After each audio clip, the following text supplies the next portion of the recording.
Abramos mais uma vez nossas Bíblias na primeira epístola de Pedro, no capítulo 4. É o texto que temos utilizado como base aí das ministrações aqui da manhã.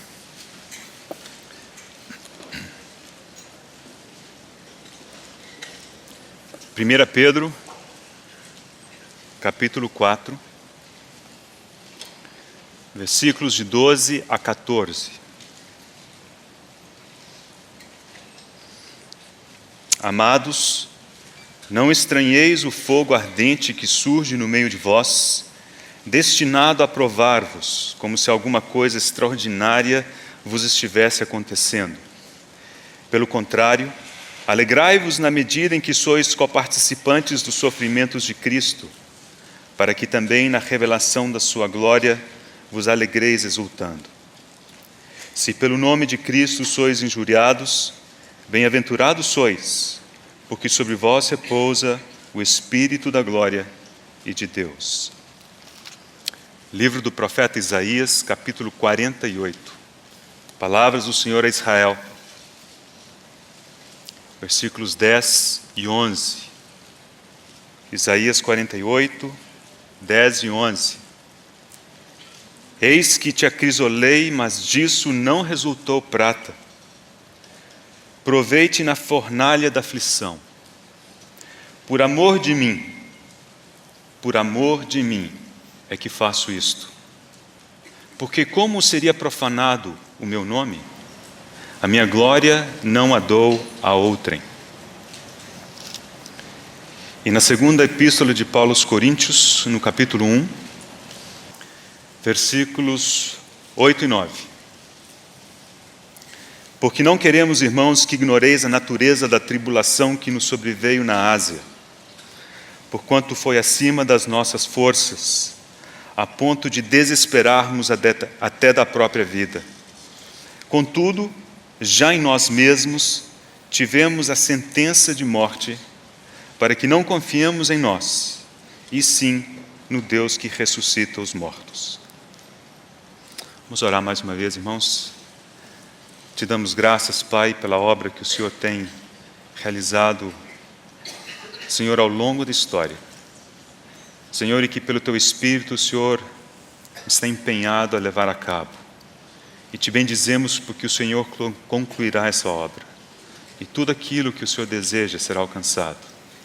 Obrigado, Senhor, pelo privilégio de podermos estar aqui nesta manhã, a Teus pés, e pedimos mais uma vez que o Senhor nos ajude a enxergar esse grande resultado que o Senhor almeja e que o Senhor alcançará naquele dia. Contamos com a ajuda do Teu Espírito, Senhor, mais uma vez. Em nome de Jesus oramos. Amém. Nesse texto de 1 Pedro que temos considerado juntos, irmãos, chegamos ao ponto de considerarmos as questões referentes aos resultados. Aí, ao longo desses dias, temos tido a oportunidade de mencionar alguns dos resultados que o Senhor alcança em nossa vida por meio dessas situações cuidadosamente arranjadas, arrumadas, dispostas pelo Espírito Santo. Não sei se os irmãos lembram, na terça-feira mencionei que, dentre todos os livros do Novo Testamento, o livro que mais vezes usa a palavra sofrimento é esse livro de 1 Pedro. Então, ele é o primeiro. Agora, existe uma outra palavra nesse livro que aparece muitas vezes também. E é a palavra glória. Aparece aqui no versículo 13, que lemos há pouco. Não é o livro do Novo Testamento que usa essa palavra mais vezes. É o segundo livro do Novo Testamento que usa essa palavra mais vezes. Deixo o desafio dos irmãos descobrirem qual que é o livro que usa essa palavra mais vezes no Novo Testamento. Mas será que é uma coincidência que nesse livro de 1 Pedro, essas duas palavras têm um destaque tão forte? Sofrimento e glória. Para a mente natural, não tem duas coisas mais desconectadas do que sofrimento e glória. Na mente do homem em Adão, essas coisas são absoluta e totalmente incompatíveis. Mas graças ao Senhor, que quando nos convertemos, a vida do Senhor em nós, a palavra de Deus diz que temos a mente de Cristo. E a recomendação da palavra de Deus é que nos transformemos pela renovação da nossa mente. A nossa mente tem que ser transformada. E talvez lá no cantinho da nossa mente ainda exista um pouco dessa incompatibilidade entre sofrimento e glória. Mas pela graça de Deus, com a ajuda do Senhor, precisamos começar a conectar essas duas palavras. E entender que no coração e no propósito e nos caminhos de Deus, essas duas palavras têm tudo a ver uma com a outra. Sofrimento e glória. Mas como mencionamos ao longo da semana, não é qualquer sofrimento. A essas alturas eu creio que isso está claro, nós não precisamos repetir.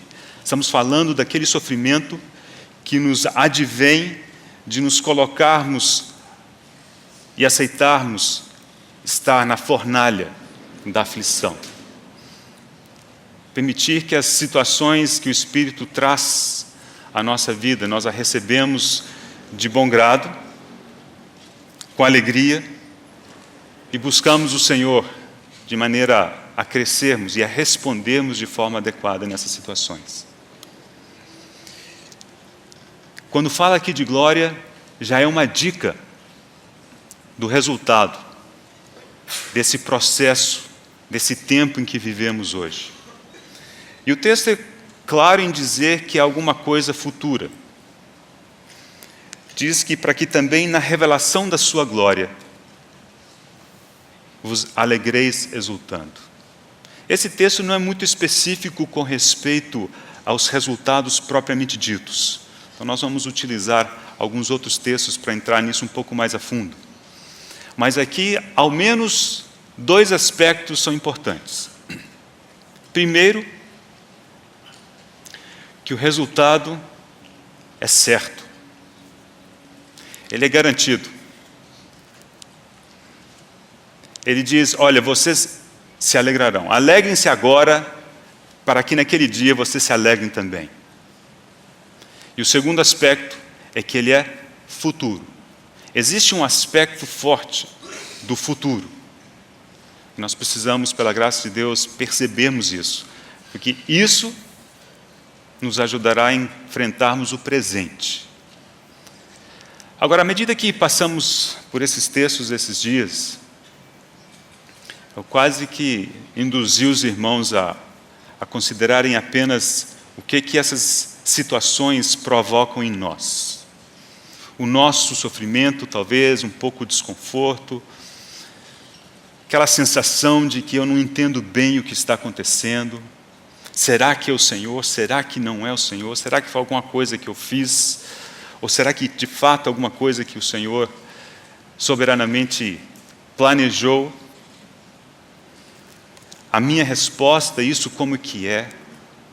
Mas agora aqui, ao considerarmos os resultados, eu quero fazer uma observação importante. Quando pensamos nos resultados, será que pensamos que o principal resultado não diz respeito a nós? O principal resultado é para Deus, tem que ser para Deus.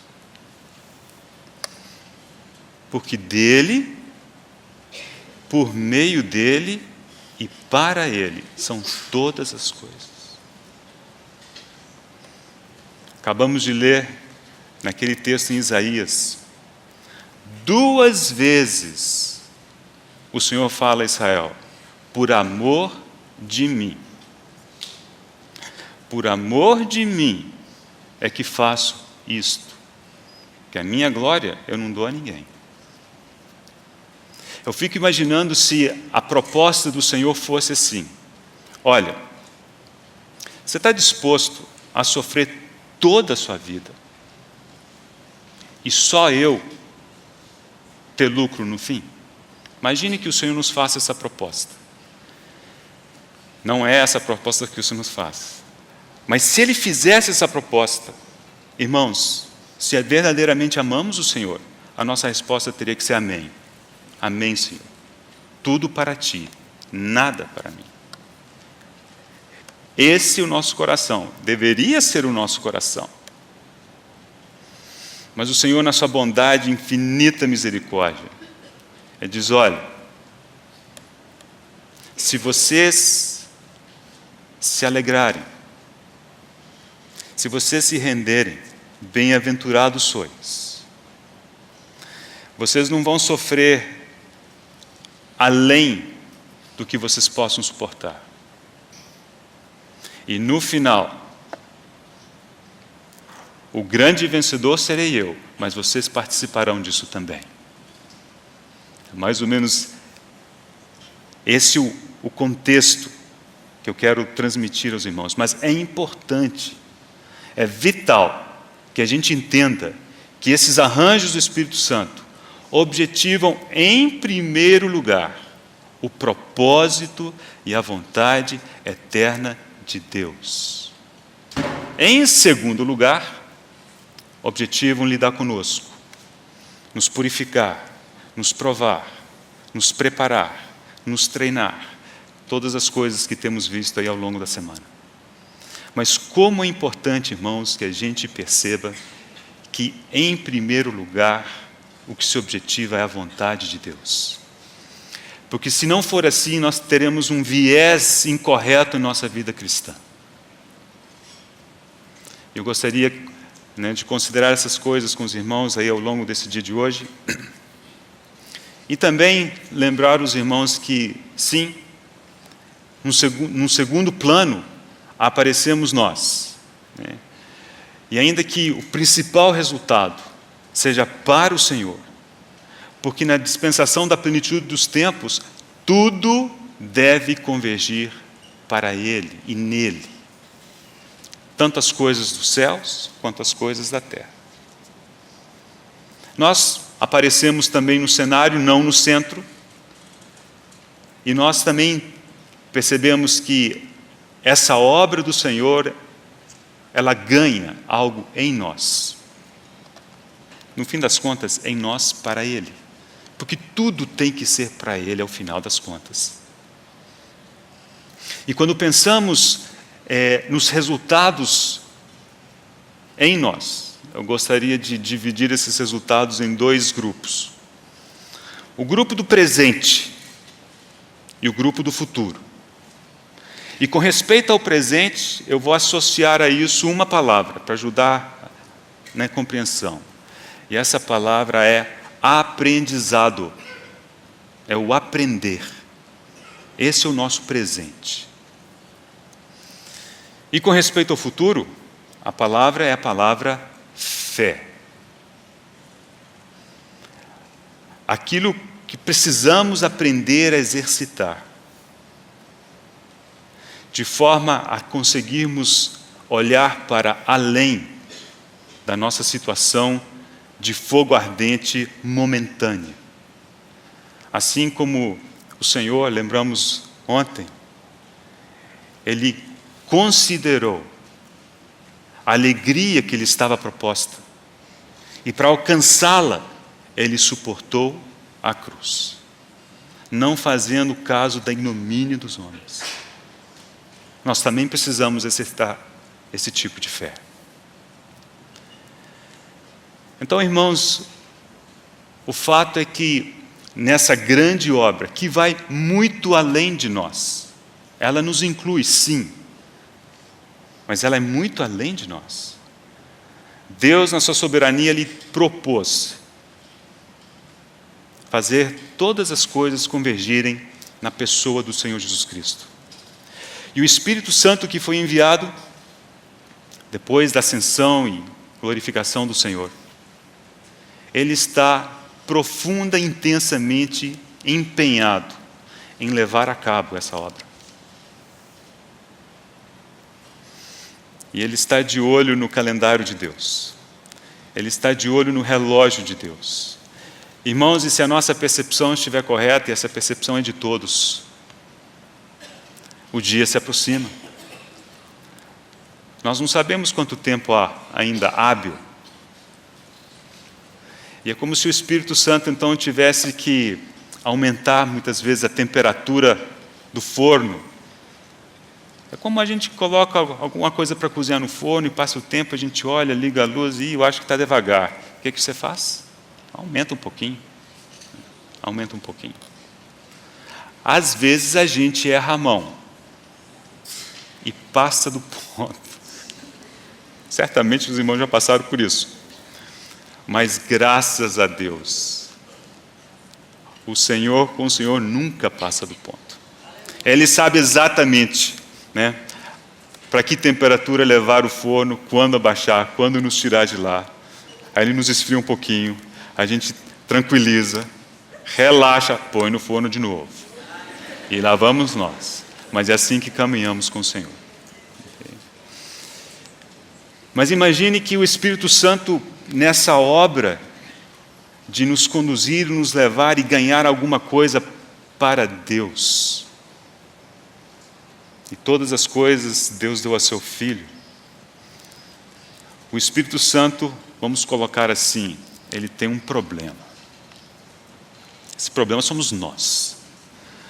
E nós somos problemas para ele em ao menos 2 aspectos. Primeiro, tantas e tantas vezes, nós tomamos a iniciativa em nossa própria força. Resolvemos fazer alguma coisa. E muitas vezes a motivação é até boa. Mas motivação não deve ser o que nos comanda. Então, por um lado, nós temos força demais, força própria demais, iniciativa própria demais. E aí, em vez de ajudar, certamente atrapalhamos. Somos um estorvo, uma pedra de tropeço ao Senhor e à sua obra. Em segundo lugar, além disso, nós somos muito diferentes do Senhor Jesus Cristo. O nosso caráter é muito diferente do caráter dele. A nossa forma é muito diferente da forma dele. Somos imaturos. E é claro que, ao final, o Senhor quer ter muitos filhos maduros. Então, essa obra do Espírito Santo, ela precisa incluir esses 2 aspectos. E um dos versículos, eu gostaria de ler novamente com os irmãos, em 2 Coríntios, nos dá um exemplo de como o Espírito Santo trata com o primeiro aspecto. Esse primeiro aspecto da nossa vida na qual somos fortes demais em nós mesmos. Acabamos confiando nas nossas habilidades, nas nossas capacidades, nas nossas ideias, nas nossas opiniões, as nossas interpretações de situações, como que a gente vê, como que não vê. E aqui temos esse texto em que Paulo conta um testemunho. Vamos ler mais uma vez, 2 Coríntios, capítulo 1, versículo 8. Porque não queremos, irmãos, que ignoreis a natureza da tribulação que nos sobreveio na Ásia, porquanto foi acima das nossas forças, a ponto de desesperarmos até da própria vida. Contudo, já em nós mesmos tivemos a sentença de morte, para que não confiemos em nós, e sim no Deus que ressuscita os mortos. Então aqui temos o testemunho de Paulo, do que aconteceu com ele. Ele essencialmente diz: olha, nos veio uma aflição, uma tribulação tamanha na Ásia, que nós desistimos de nós mesmos. Ele diz, foi além das nossas forças. Isso aqui não é uma tentação. Nós nunca somos tentados além das nossas forças. Aqui é uma aflição, uma provação. E o objetivo era levá-los àquele ponto em que diz, não consigo mais. não tenho mais força para caminhar. É isso que significa além das nossas forças. Te levou à exaustão, esgotou tudo que você tinha. E o grande resultado é o que lemos no final do versículo 9. Para que não confiemos em nós mesmos, mas no Deus que ressuscita essas pessoas que, como mortas, chegaram ao fim dos seus recursos naturais, ao fim das suas forças, ao fim das suas ideias, ao fim das suas tentativas.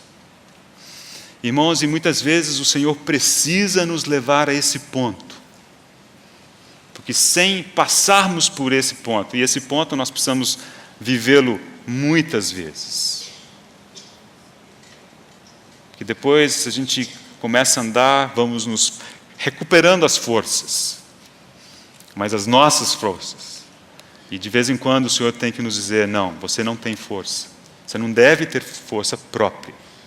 Então, de novo aflição, de novo provação, até nos esgotar, e mais uma vez nos rendemos ao Senhor, dizendo, não consigo mais. Não consigo dar nem mais um passo por mim mesmo. É como se Deus dissesse, agora sim. Porque Deus é o que ressuscita os mortos. Deus é o que traz vida daquilo que não tem vida em si, porque Deus é a vida. Ele é a fonte da vida, a única fonte de vida. Agora observe que está tão claro nesse texto. Como é que foi que o Espírito Santo alcançou esse propósito? Por meio de uma tribulação, por meio de uma aflição.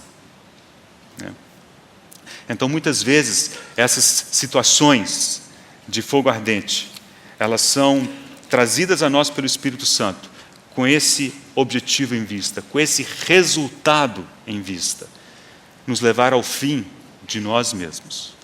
Mas não para que fiquemos lamuriando morbidamente na nossa incapacidade, mas é para que possamos confiar no Deus que ressuscita os mortos.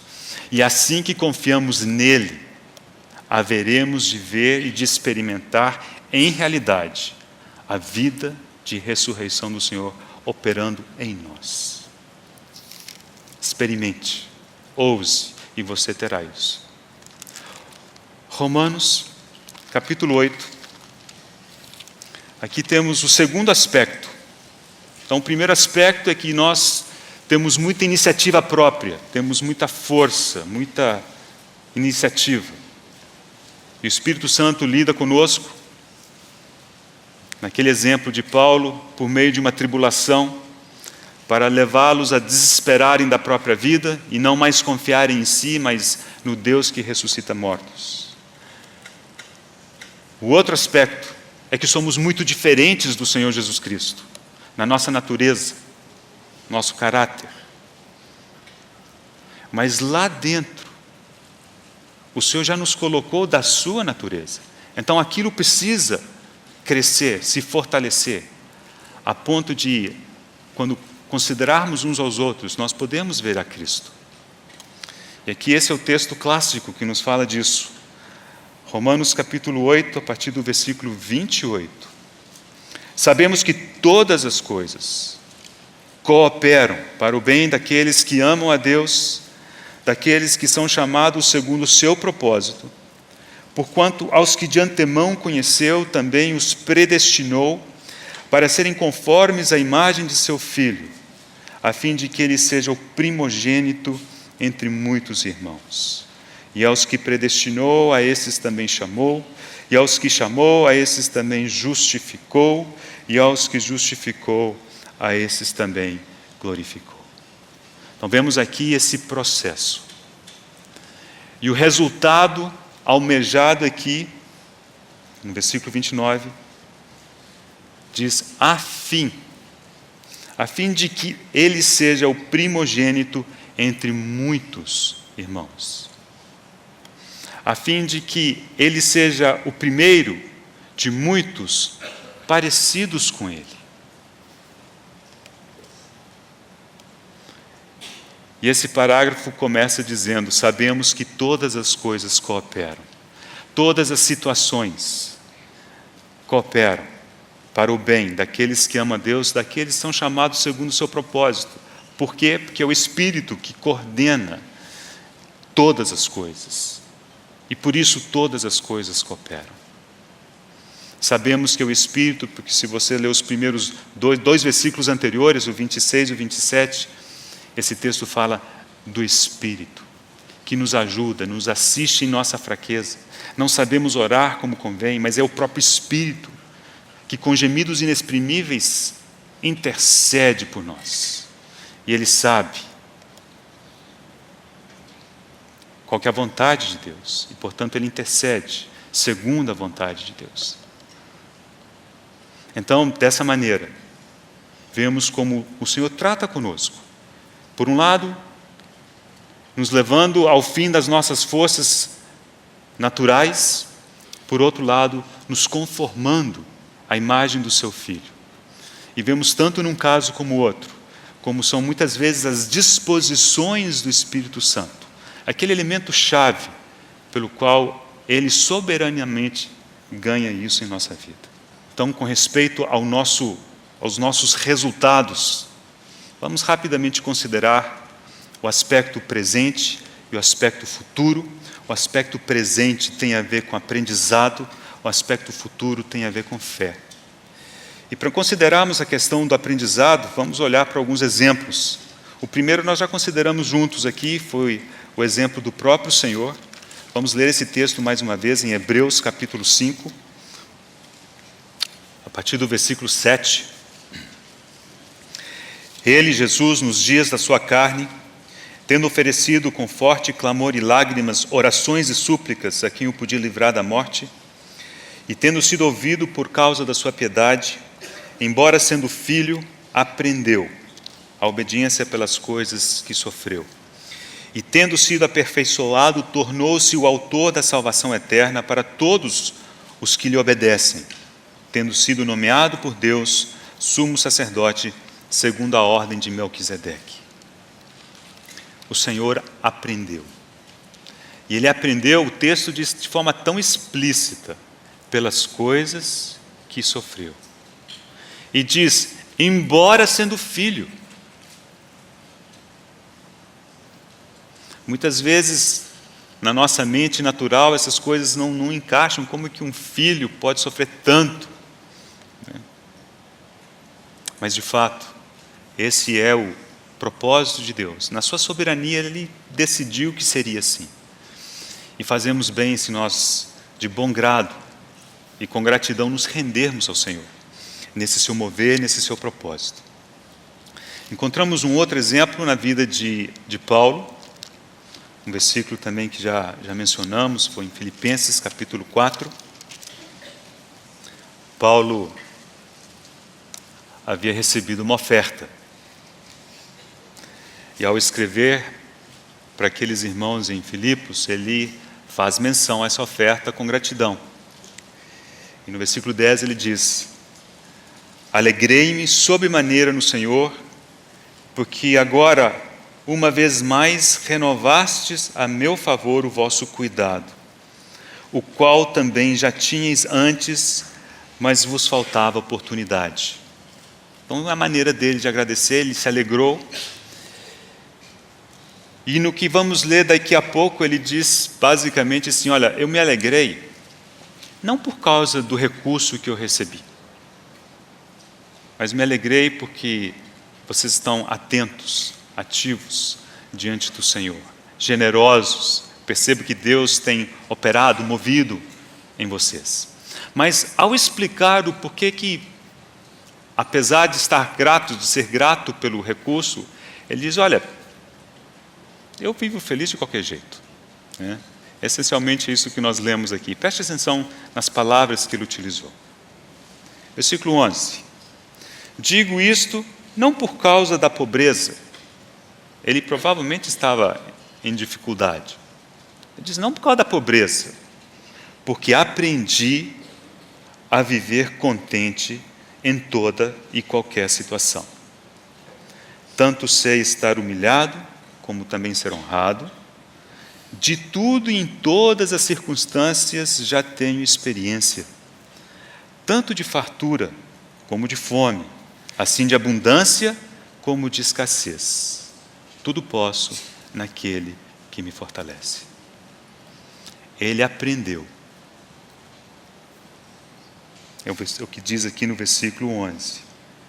Porque aprendi.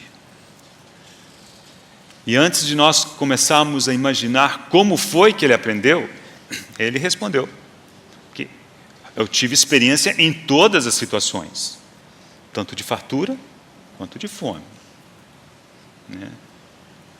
Tanto de abundância quanto de escassez. Em todas as coisas eu tive experiência. E nessa experiência, Paulo, a resposta dele ao mover do Espírito Santo foi tal que ele pôde aprender. E porque ele aprendeu, ele pôde proferir as palavras que encontramos no versículo 13. Tudo posso naquele que me fortalece. Eu creio que foi isso que ele aprendeu, né? Que naquele que o fortalecia, ele poderia todas as coisas. A graça do Senhor lhe bastava. O poder do Senhor se aperfeiçoaria na fraqueza dele. E por isso ele poderia todas as coisas. Mas isso para ele não era um conceito. Era uma experiência. Irmãos, quando começamos a nossa jornada com o Senhor, talvez a única experiência de vida que a gente tem é mesmo a de convertido, né? Ou seja, de nascer de novo. Só sei isso, nasci de novo. E temos uma Bíblia cheia de conceitos espirituais diante de nós. E começamos a ler e entender, e algumas coisas sim, outras não, e ouvimos uma coisa aqui e ali, e vamos como que acumulando esses conceitos. Amém? Precisamos nos encher do Logos, sem dúvida nenhuma. Mas precisamos que esses conceitos se tornem experiência. Porque sem a experiência, esses conceitos nunca serão realidade. E o Logos nunca será o rema. Então precisamos ver que é a bondade do nosso Senhor, pelo seu Espírito ordenar as situações e nos colocar nessas fornalhas de aflição, para que possamos aprender, para que possamos ter experiência e aprendermos diante do Senhor. Por isso nós não podemos nos dar ao luxo de esquivar essas situações. E a nossa tendência natural é fazê-lo porque elas são desconfortáveis, elas nos trazem sofrimento, nos trazem aflição. Mas o encorajamento da palavra de Deus é: tente entender, é o mover do Espírito Santo. Renda-se, alegre-se, submeta-se, aprenda, avance, exercite a vossa fé. Houve mais pessoas que aprenderam na aflição. Abra comigo, por favor, no livro de Jó. Livro de Jó, capítulo 36. Palavras de Eliú. Jó, capítulo 36, versículo 15. Versículo 15 diz: ao aflito livra por meio da sua aflição, e pela opressão lhe abre os ouvidos. Ao aflito ele livra por meio da aflição. Não é livrá-lo da aflição, não é tirá-lo da aflição de qualquer maneira. Ele o livra. Mas o mecanismo pelo qual somos livrados da aflição, pasmem, é a própria aflição. Eu fico pensando como é que isso funciona. Eu não sei, mas lá vai uma sugestão. Chega uma aflição. Aí pronto, lá vamos nós, né? Aí a gente começa a ficar inquieto. E mexe daqui, tenta daqui, mexe dali, faz assim, faz assado, tenta escavar. E o Senhor diz: olha, esse cara está com força demais. Mais aflição. Aí vem, a aflição fica mais interessante, né? E lá, agora um pouco mais cansados, a gente continua mexendo e tentando, plano B, e vai, etc, etc. E o Senhor diz: ainda tem muita força, mais aflição. Lá vem a aflição, e a aflição vai um um nível superior. E aí nós entramos no plano C. E quando a gente não consegue mais, aí nós caímos naquela experiência de Paulo relatada em 2 Coríntios capítulo 1, fala assim, desisto. Aí o Senhor fala assim, está livre. Está livre da aflição. Mas como é que nós chegamos a esse ponto? Por meio da aflição. E o Senhor vai nos afligir, nos arrumando essas situações que são aflitivas, para nos levar àquele ponto de rendição. Por isso, um bom macete é, quanto antes você se render. Não é isso? Não é isso que nós aprendemos contemplando a crucificação? Vocês se lembram quando mandaram quebrar as pernas dos que estavam crucificados? Para acelerar o processo, porque não podia entrar no dia seguinte por causa da festa dos judeus, etc. E quebraram as pernas dos 2 ladrões. Mas quando chegaram para quebrar as pernas do Senhor, não precisaram quebrar. Por quê? Ele já estava morto. Por quê? Ele já havia se rendido. Ele disse, Pai, em tuas mãos entrego o meu espírito. Mas muitas vezes nossa aflição se estende a ponto de termos que ter as nossas pernas quebradas porque não nos rendemos. Somos muito fortes em nós mesmos e tentamos resistir. Possa o Senhor nos ajudar com isso. E esse texto continua dizendo, e pela opressão, abre os ouvidos. E quando o Senhor abre os nossos ouvidos, nós aprendemos.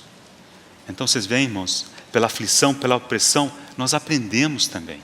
Foi assim o exemplo do Senhor, foi assim o exemplo de Paulo. Não apenas o de Jó, foi o de Davi.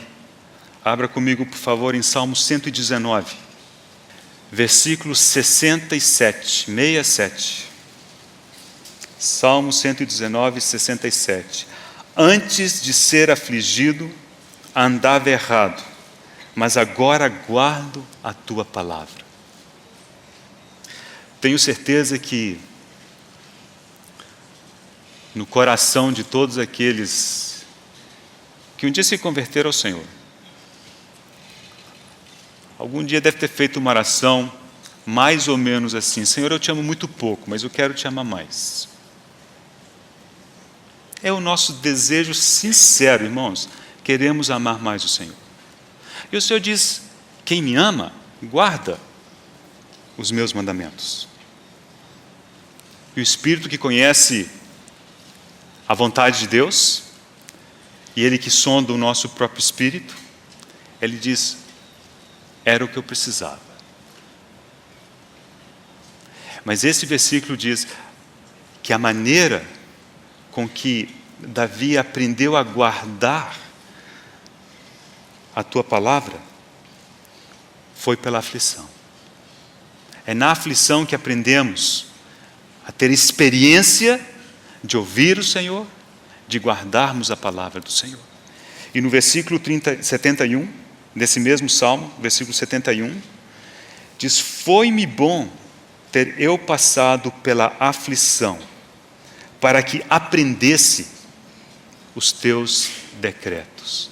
Então, irmãos, boa parte dos resultados que nós podemos colher hoje, as nossas aflições, das nossas situações de fogo ardente, é aprendizado, aprendermos a caminhar com o Senhor.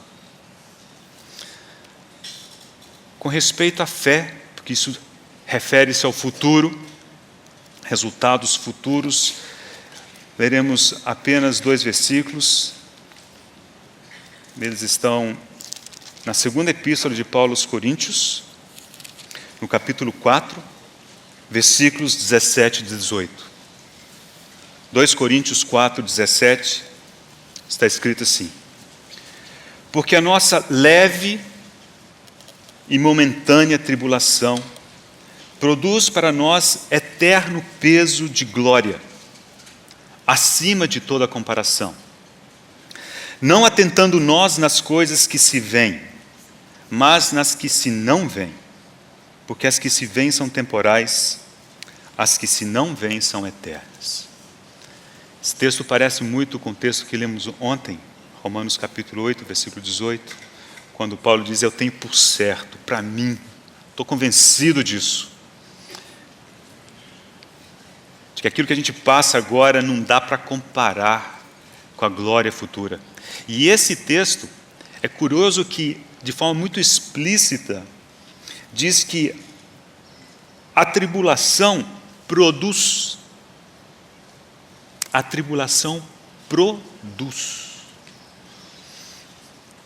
E só para nos incentivar, ele utiliza 2 adjetivos que muitas vezes o nosso coração lá dentro diz: não concordo. Leve e momentânea. Mas nós não concordamos por uma única razão.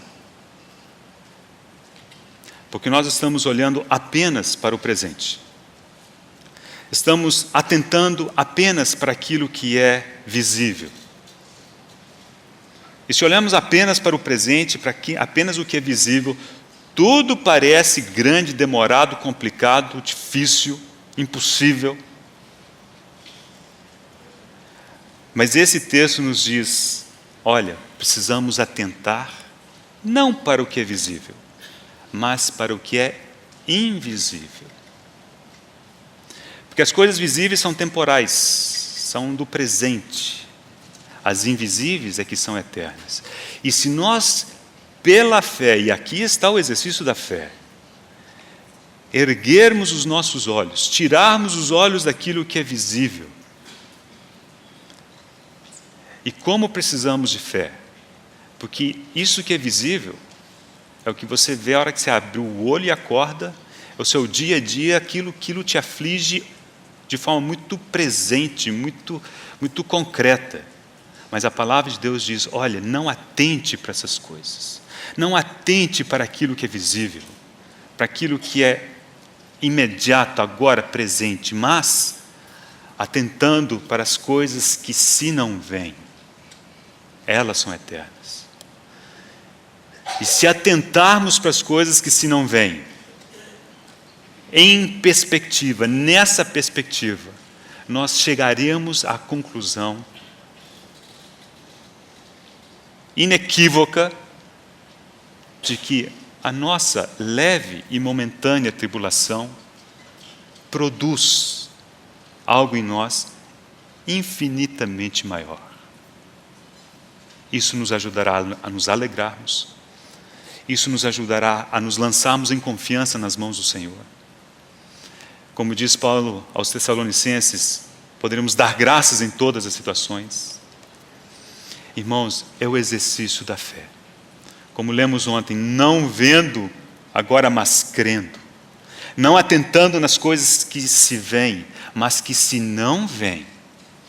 Esse é o nosso desafio. No meio dessa situação tão complicada, tão quente, tão impossível, não atente para isso. Faça essa experiência, atente para aquilo que se não vê. Procure perceber aquilo que o Espírito Santo quer ganhar em nós, algo de eterno nessa situação. E toda a perspectiva mudará. A tribulação ainda estará ali, mas lhe parecerá leve e momentânea. Graças ao Senhor. Vamos concluir considerando a vida de José.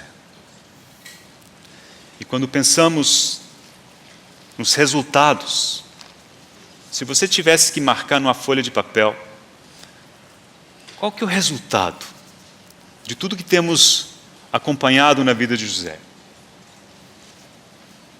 Acredito que muitos de nós escreveríamos: finalmente José reinou sobre todo o Egito.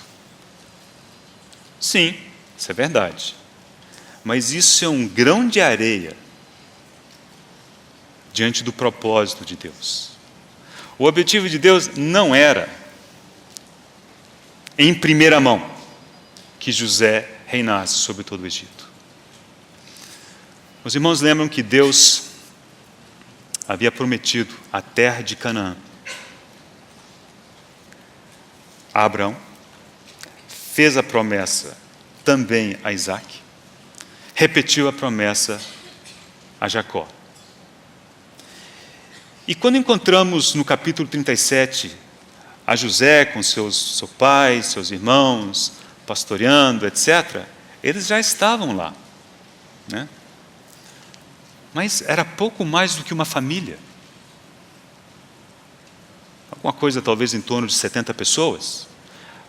Como que se conquista uma terra daquele tamanho? Já não é muito grande, mas para 70 pessoas era muito. Como conquistar essa terra que Deus havia prometido?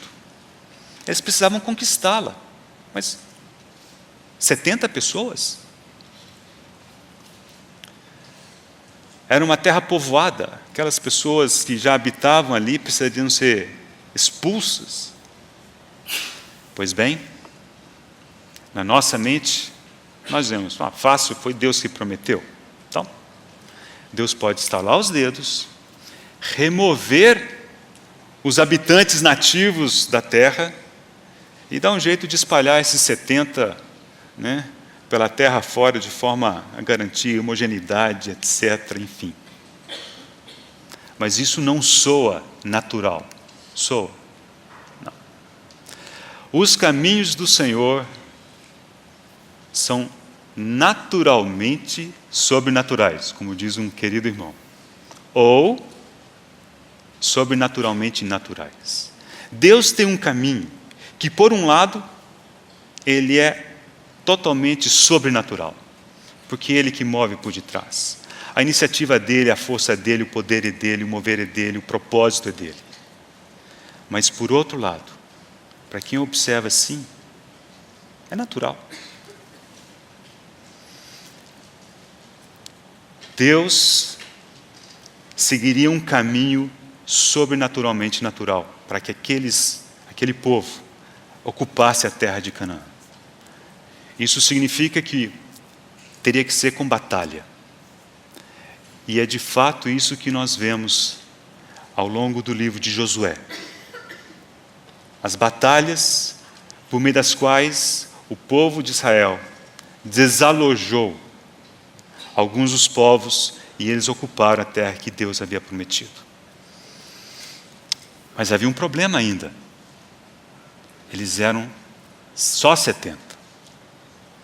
Então, no plano de Deus, Ele disse assim, olha, o caminho é conquistar a terra de forma natural. Agora os irmãos entendem que é natural por um lado, por outro lado, sobrenatural. E isso requeria que o povo crescesse, que o povo se fortalecesse, que o povo enriquecesse, e então tivesse condições de conquistar de forma, abre aspas, natural. Fecha aspas. E esse salmo nos conta essa história. Esse era um propósito de Deus. E nesse propósito que a gente percebe, nós vamos encontrar a vida de José lá no meio. Então vamos ler o Salmo 105, a partir do versículo 7. Ele é o Senhor, nosso Deus, os seus juízos permeiam toda a terra.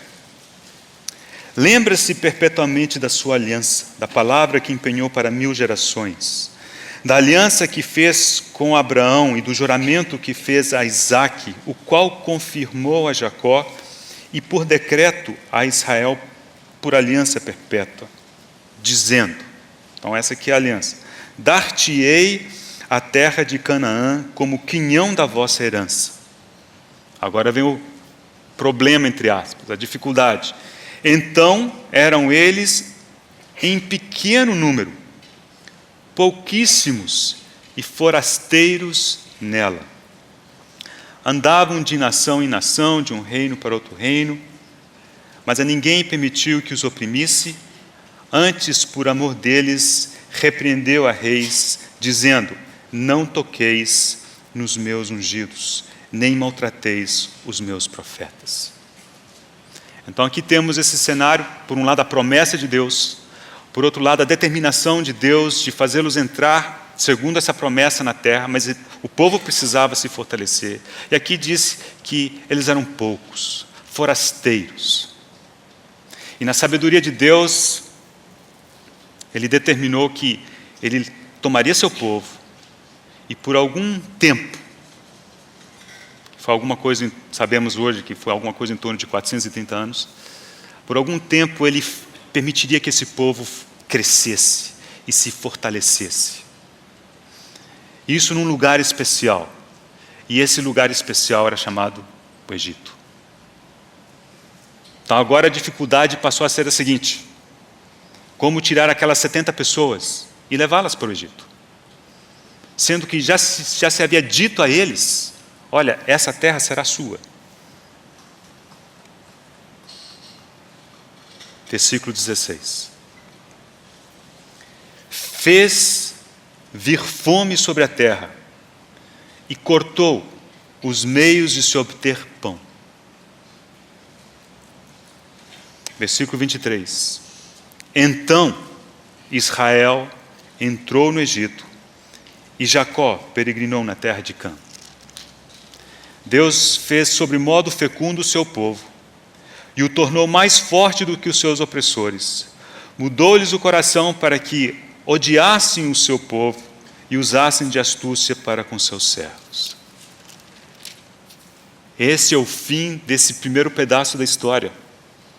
Então Deus, aquela fome prevista no sonho de Faraó, 7 anos de fome, foi por meio daquele arranjo que aquelas pessoas que estavam junto a Jacó, em Canaã, foram levadas até o Egito. Do nosso ponto de vista, eles foram forçados pela fome a serem levados para lá. E ao chegarem lá, aqui o texto diz que Deus fortaleceu o seu povo. Deus não parou de agir. E diz também que eles ficaram mais fortes dos seus opressores, mas seus opressores quase que não os toleravam mais. E por fim, mais uma vez eles moveram. E foi então que, pela mão de Moisés, eles saíram do Egito. Então vemos que esse é um cenário um pouco mais amplo. E nesse meio, encontramos sim a vida de José. E aqui vemos os arranjos do Espírito Santo. Versículo 17. Adiante deles enviou um homem, José, vendido como escravo, cujos pés apertaram com grilhões e a quem puseram em ferros, até cumprir-se a profecia a respeito dele e tê-lo provado a palavra do Senhor. O rei mandou soltá-lo, o potentado dos povos, e o pôs em liberdade. Constituiu-o senhor de sua casa e mordomo de tudo o que possuía, para a seu talante sujeitar os príncipes e aos seus anciãos ensinar a sabedoria. Então vemos que Deus agiu não apenas em nível nacional, mas também em nível pessoal. E tudo que lemos a respeito da vida de José não era com o objetivo de José mesmo. O alvo não era que José reinasse. Vamos colocar assim, isso foi um bônus que ele ganhou por ter sido tão obediente. Mas o alvo de Deus era levar seu povo ao Egito, onde ele pudesse se fortalecer para voltar e tomar posse de Canaã. E se nós formos abrindo e abrindo e abrindo o cenário, esse também não era o alvo final. Mas em possuindo Canaã, estabelecer uma nação de reinos, sacerdotes, ter o templo, ter o contexto para que viesse o Messias. E se continuarmos alargando, veremos que o objetivo final de Deus é que na plenitude da dispensação dos tempos, todas as coisas converjam para o Senhor. E aí, se você ver esse quadro maior e começar a fazer zoom, lá na pontinha você vai ver o José. Não é razoável imaginar que todo esse mover é por causa de José. O objetivo, o mérito, o alvo é sempre para Deus, sempre para o Senhor. Sim, José respondeu adequadamente. Ele foi grandemente abençoado. Essa é a bênção que temos ao nos rendermos aos pés do Senhor. Mas, para concluir, vamos considerar algumas questões em Gênesis. Gênesis capítulo 45. Aqui é quando José se deu a conhecer a seus irmãos. Gênesis 45, a partir do versículo 4. Disse José a seus irmãos: agora chegai-vos a mim. Chegaram-se. Então disse: eu sou José, vosso irmão, a quem vendeste para o Egito. Agora ele diz que foi vendido. A visão de José começou a ser esclarecida. Agora, pois, não vos entristeçais, nem vos irriteis contra vós mesmos, por me haverdes vendido para aqui, porque para a conservação da vida, Deus me enviou adiante de vós. Ele viu muito mais agora do que havia conseguido ver lá quando estava preso na prisão de Faraó. Então precisamos ver como que nesse exercício de fé e de rendição, a visão de José foi alargada, o entendimento de José foi alargado. Como diz o Salmo 119, foi-me bom ter passado pela aflição, para que eu aprendesse os teus decretos. E não apenas isso. Se os irmãos abrirem no último capítulo de Gênesis, Gênesis capítulo 50, os últimos 3 versículos, vemos que a visão de José foi alargada ainda mais. Naquele ponto da história, Gênesis capítulo 45, ele percebeu que ele havia sido vendido para o Egito para a preservação da vida. Talvez ele ainda estivesse pensando em termos dele, da sua família. Mas aqui é o final do livro de Gênesis, versículo 24. Disse José a seus irmãos: eu morro, porém Deus certamente vos visitará e vos fará subir desta terra para a terra que jurou dar a Abraão, Isaque e a Jacó. José fez jurar os filhos de Israel, dizendo: certamente Deus vos visitará e fareis transportar os meus ossos daqui. Morreu José da idade de 110 anos. Embalsamaram-no e puseram no caixão no Egito. O livro de Hebreus, capítulo 11, versículo 22, nos diz que pela fé ocorreu o que acabamos de ver. Pela fé, José fez menção ao êxodo.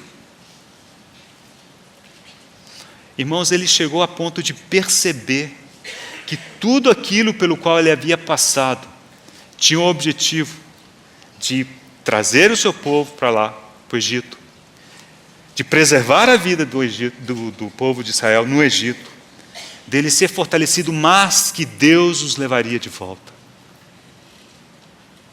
E Hebreus nos diz que isso foi pela fé.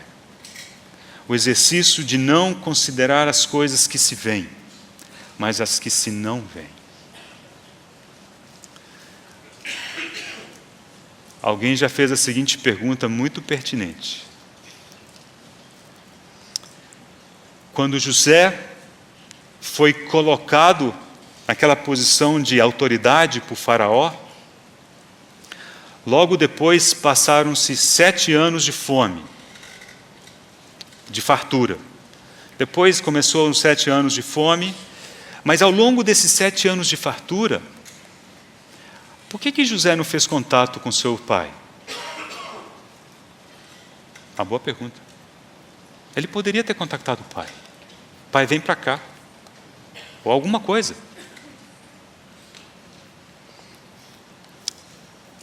E o irmão disse que, a essas alturas da história, certamente José já havia aprendido a lição de que deixar que Deus tome iniciativa é sempre a melhor política. E que Ele não ousaria se mover no sentido de fazer Ele o contato com seu Pai. Essa é uma boa lição de nós aprendermos. Ela é difícil, ela é longa. Por falar em longa, quando vemos a José no final dos seus dias, pela fé, enxergando o êxodo e comandando com respeito aos seus ossos, observaram com que idade ele morreu? 110. Quando ele se apresentou a seus irmãos, talvez ele tivesse alguma coisa em torno de 40 anos, um pouquinho menos talvez. 70 anos depois. São mais do que os 39, né, de Moisés que acabamos de ler. Que será que José fez esses 70 anos? Né? Viveu como homem, fez as tarefas que ele precisava fazer, na posição que ele tinha. E aos poucos o Senhor foi alargando a sua visão. E 70 anos depois ele pôde enxergar um pouco além. Nossa oração nessa manhã deve ser que o Senhor abra os nossos olhos para vermos além e nos encorajar. Vamos encerrar com um versículo em 1 Pedro, mas no último capítulo. Primeira Epístola de Pedro, no capítulo 5, versículo 10. Ora, o Deus de toda graça, que em Cristo vos chamou à sua eterna glória, depois de teres sofrido por um pouco, Ele mesmo vos há de aperfeiçoar, firmar, fortificar e fundamentar. Que o Senhor nos abençoe a todos. Amém. Vamos orar. Obrigado, Senhor, por essa grande obra que é Tua mesmo. Senhor, e se temos algum pedido essa manhã, é que o Senhor prevaleça sobre nós. Ajuda-nos, Senhor, a nos rendermos à Tua boa vontade. Ajuda-nos, Senhor, a ouvir o Teu doce falar. Concede-nos graça, Senhor, para respondermos adequadamente a Ti. Oramos em nome de Jesus Cristo, nosso Senhor. Amém.